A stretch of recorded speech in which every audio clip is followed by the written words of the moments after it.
Hey there, everybody. Welcome to our Survivor Winners at War episode 13 preview. There are only 2 episodes left this season, and I know that really we've got 5 hours of content, and that seems like a lot, but when you only get it over 2 weeks, it suddenly feels very sad. Yeah, and we don't know when the next season's going to be happening, so I mean, it makes it extra crappy. It is. We will enjoy as much as we have. I know we're closing in on the finish line. I wish we could sort of just like backtrack a little bit and run this race all over again. And then we don't even have Amazing Race this summer anymore. I know. Like that was delayed earlier today. I mean, maybe it'll come out later this summer, but it's not premiering a week after Survivor anymore. Yeah, I was really looking forward to that too. We love that show. I know. We've been dying to talk about it. They've been sitting on it a while. I know. All right. Well, we will talk through the promo that we saw on CBS tonight, including what is going on with Jeremy and Michelle, who seem to be talking about something in relation to Ben. We'll go through our theories on that, discuss the situation with Tony and Sarah as they seem to be dealing with some issues of their own now. And if you guys do like this discussion, which will include a talk about Edge of Extinction at the end, be sure to give us a like, subscribe, and hit that notification bell so you don't miss any other updates that we've got coming up your way. All right, let us begin with Jeremy, who is now safe yet again. Yep. Somehow, he feels like he's used probably at least life 6 or 7 out of the 9 lives that this guy has this season. He really has. It was amazing to see that, and he didn't even have to flip the coin. There was nothing going on there. He was just safe. And so he gets to keep that. Or I guess I don't know if he keeps that. If you are Jeremy, do you just say, okay, you know what? I'm going to give this back to you, Michelle? I think it's in his best interest to give it back. I mean, it was given to him in goodwill that if he needed it, he could use it. But I think by giving it back, he really strengthens that relationship that he has. If she ends up on the jury, it's going to be favorable to him. I don't think there's really any bad advantage of giving it back. I mean, yeah, he won't have this coin flip, but I mean, I think it's kind of a crappy advantage anyways. So I think he can actually build more by giving it back. He doesn't have to flip the ridiculous coin anymore. He doesn't have to worry about that. He is A-okay. I think he's got to give it back. I think ultimately she's one of the few people who's really committed to seemingly wanting to work with him, even if she did write his name down.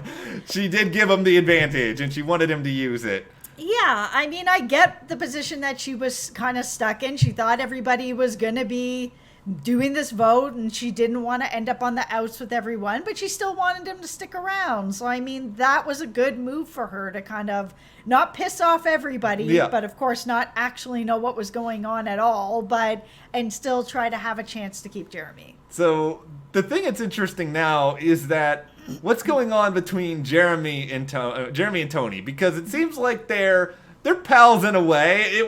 Tony was totally Jeremy's hype man at Tribal Council, like putting his arm on him, like coaching him up, making him feel good. Yeah, I mean, he really was. He's like, we got this, bro. Everything's going to be all right, that sort of thing. And I totally get where Tony is coming from with that. Having Jeremy in the game is a huge advantage for him. I think it is very beneficial. I think great move for Tony tonight, because Kim was coming after him. You don't want to keep somebody in the game who's going to be a liability to you moving forward. And above all else, Jeremy remains a big target who might want to work with you, who can win challenges. Yeah, he can win challenges. He is as much of a threat as Tony is. And to Ben, he's even a bigger threat. So it keeps Ben's target off of Tony and on to Jeremy. The longer Jeremy's in the game, the better it is for Tony, because it does keep the target off of him. In Ben's mind, Jeremy is the most threatening player in Survivor history. He is sort of like Boston Rob combined with Parvati and Tony and Kim rolled into one package at this point. I do not know what Jeremy has done. I really wish they would show some of what has been building up between them. Like, why is it as bad as it is? They're sitting on the beach. Jeremy's trying to talk to him. Ben's like, nope. Not doing it. Get out of here. Yeah. Why? Why is it this bad?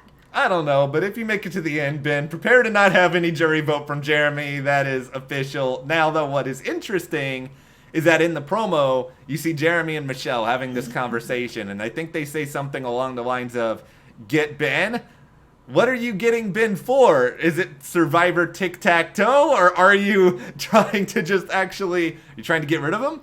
Yeah, I mean, the way that it kind of played out, we had Jeremy being like, "Get Ben," and then Michelle being like, "Oh, I'm down for that." So we watched this preview a couple times, and we had a debate a little bit before we came on here of, is this "Get Ben," like, get him out of here? Oh, yeah, I'm down for that. Or is it, "Get Ben, we need this number, and he's not going to talk to me, so you need to get Ben." And then she'd be like, "Okay, yeah, I'm down with that."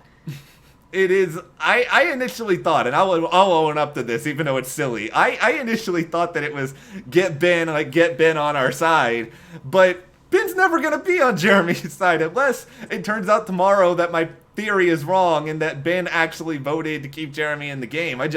I don't know how that works, but I think it must be, okay, let's try to get Ben out of the game. I think I'm starting to come to my senses on this. Yeah, I mean, I think that that's what it is as well. Like, Ben is never going to work with Jeremy. I don't know what is going on there, but even Michelle's, I don't think Michelle can work that kind of magic to make Ben come around even for anything. Like, I don't know what's going on with them. I really don't know, but Jeremy better think of something because he will probably be targeted again because he always seems to be. Yeah, he does. Let's turn now to Tony and Sarah, the latest chapter in Cops R Us. Yep. They are plotting what to do next, and it seems as though they're having a talk about someone not wanting to go to the end with the two of them.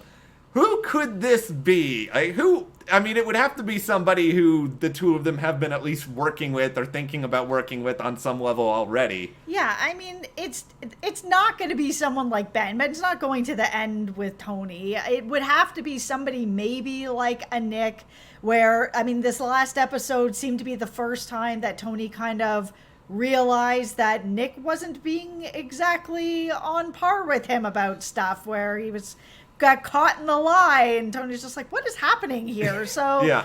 I mean, it could be him, but it could also be Jeremy. We did just see him championing him, being like, yeah, we got this, we got this. Maybe they get back and Jeremy's not as gung-ho for Tony. I think the thing is that Jeremy and Tony, it's such a fascinating relationship because it's sort of like the two of them want to work with each other, but the two of them are also afraid that they probably can't win against each other. So I think that Tony, I don't know if it's going to be next because there's 7 people left now at this point. So, and this is a 2-hour episode. So maybe in the second hour you go after Jeremy, but do you want to get rid of Jeremy now and then go to Final 6 where you lost that sort of big meat shield for Ben in particular to sort of go after? But if Sarah is pushing it, do you go rid of Jeremy then? What I'm not understanding is after this episode, it was absolutely confirmed to everybody that Tony and Sarah are working together and they're not really keeping it a secret anymore. The whole camp needs to get together and split them up. Like, it is way too close to the end to have a duo in this competition. They gotta go. And I think that one of them probably... I'm sorry. It's okay. I'm going to assume that it's Sarah, not Tony. I'm sorry, Sarah. I do like you, but I can't lose Tony. We're so close to the end. But no, I think that Sarah's in big trouble now. Like, I really do, because there's not for seemingly another idol that's going to be hidden out there. I can't see them hiding another at this point. And Tony's got an idol. You're so close to the end. If you're Tony, I wouldn't use an idol on Sarah at this point. No, that could be a $2 million mistake. And, for it being this close to the end, playing an idol on somebody else, that feels like a bad idea. And yeah, I know Tony has won a lot of immunities as of late, but at the same time, he didn't win any in Cagayan. He can't count on winning immunities. I mean, if it's a situation where Sarah has an opportunity to win immunity and you're just sort of like, okay, I'll let her do that. I mean, I would understand allowing her to win over you in immunity, but even then, you would still be in a position where you would have to use her idol now, and then you wouldn't be able to have your idol for your next vote. So even that is really, really risky. Just look out for yourself, Tony. Don't go crazy. I agree. Stop giving out advantages. Yeah, no, you're okay. Just hang tight on this. But all right, well, before we go, let's talk about Edge of Extinction quickly. We've got 12 people over there now. Sandra's gone. Everybody else who's been voted off, they're still there. Yep. Who are you, just from an entertainment standpoint, who do you want to see back from Edge of Extinction? I want to see Yule back. I've been a fan since the beginning of this. He was my pick to win. I'd really like to see him come back. I mean, but who do I actually think is going to come back? I think Natalie's going to come back. And I mean, I really like Natalie, so I wouldn't be mad at that at all. I think she's so fit and she's so smart. And I could really see her coming back, especially after this coconut challenge, which I hated tonight. Yeah. But I mean, she just killed it. Like, I could see her coming back. Yeah, Natalie's a very good choice. I'm gonna put my metaphorical money, not real money here. I'm not crazy with so many people over there, but I would lean towards Tyson just because he's already done it once. Yep. He can easily do it again. He's got really good endurance. I think really though, it's just my feeling. Natalie's a contender. Tyson's a contender. I think we can't rule out Rob even with the bum elbow or whatever else he hurt. I still put Yule up there. You better. I don't want any problems here. I'm still gonna put Yule up there. No knife fight after No knife this? fight All after right, the video. all right. Yule was on the list. right. I even think I'm not ruling out Sophie because if it's a puzzle, Sophie's just gonna like Jedi it and then it's sort of over and then she's back in the game. The thing is, Could you imagine the look on Sarah's face if Sophie walked back into that game? oh, I know that'd be fun. Like there's so many fun scenarios with this. It's sort of like I'm not pro someone from Edge of Extinction winning. Like I've made that clear, but at the same time, there's a lot of entertainment that could come out of someone coming back in, and I'm just on team. Give us something fun so that we can have a little bit of chaos at the end of this season at this point. It doesn't seem like the person from Edge of Extinction is coming up in this next episode because it wasn't in the preview. But I kind of wish that it was because I don't really want somebody to just jump in at the start of the finale. Yeah, I agree. I mean, I would like it to be actually at the beginning of the next episode or back to back or whatever they're doing here.